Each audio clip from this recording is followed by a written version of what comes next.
Welcome to TMI with Sergia Starr, the Mentor's Insight. And today's mentor is Seth Raines. Seth, tell us what you do. Well, a short version of the long one.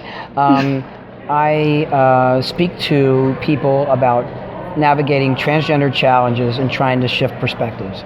I think this is a hot topic that shouldn't be hot, but unfortunately this is where it's at, and one day I hope to speak myself out of a living, because that means I've done my job. I basically try to educate, I would say, my generation, because they're the generation that needs the education most, the younger generation, because the internet understands more than the older generation. Yes. We have to understand that there are hundreds of thousands, maybe millions at this point, transgender people. They've been around for a long time. It's only seems like it became an issue because it's now everywhere on all types of press, whether it's good press or bad press, it's out there. And what I'm trying to do is correct misconceptions, explain about the transgender person, explain why it's important for young kids to transition early so that they can be they can align in their correct body and live the life they're meant to live. Pretty much for a trans child, they could come out to their parents when they're very young or at an older age. There's no definite age when that happens. But now that people know where there are places to go, I think the parents aren't frustrated. They can take their kids to places that will monitor them if they're younger. They're not going to do anything. They won't be on hormones or any type of surgery till they're way into their teens and 20s.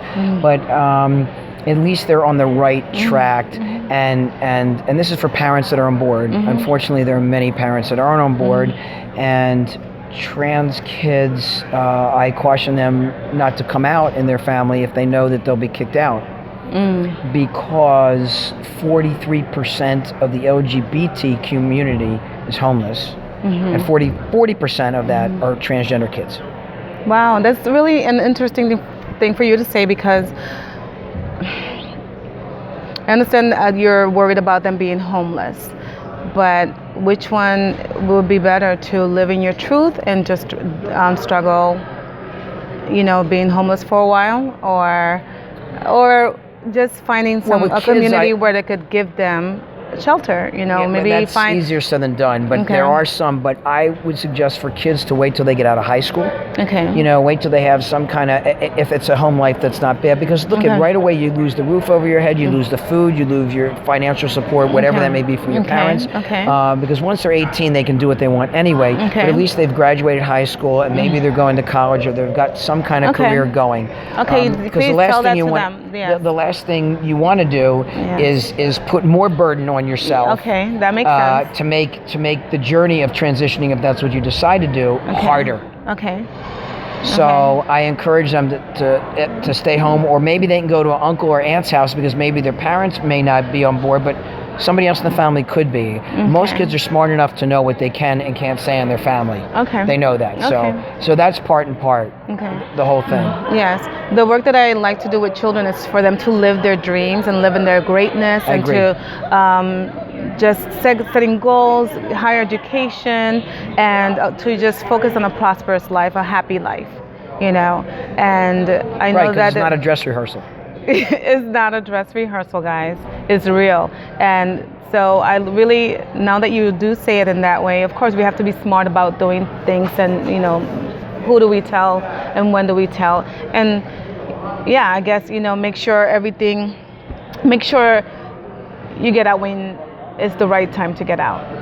Right, and if the kids are on board, it's great. I try to educate the schools, because they're sometimes the first tier that a child will go through, is maybe a school counselor or a teacher or a psychologist, whatever the schools have. And kids know too as well if their school is inclusive or if they're LGBT friendly.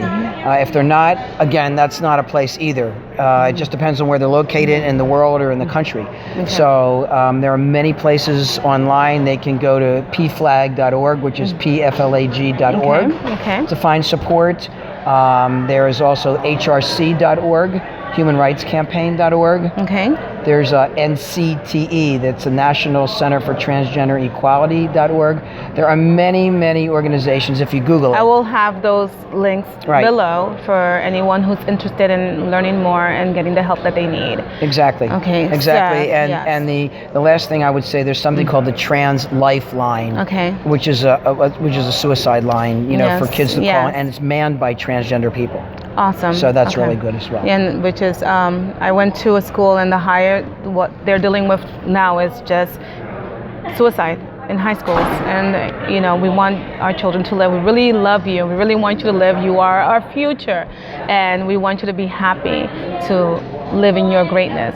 Thank you, Seth, so much for Thank you for this having time. me. Thank you for spreading the word out and giving that small token of advice to them, which I don't think they knew, or I don't know if they have that. So everyone Absolutely. out there, I love you. God Enjoy bless. your holidays. Enjoy your holidays. Happy New Year, and God bless. Thank you.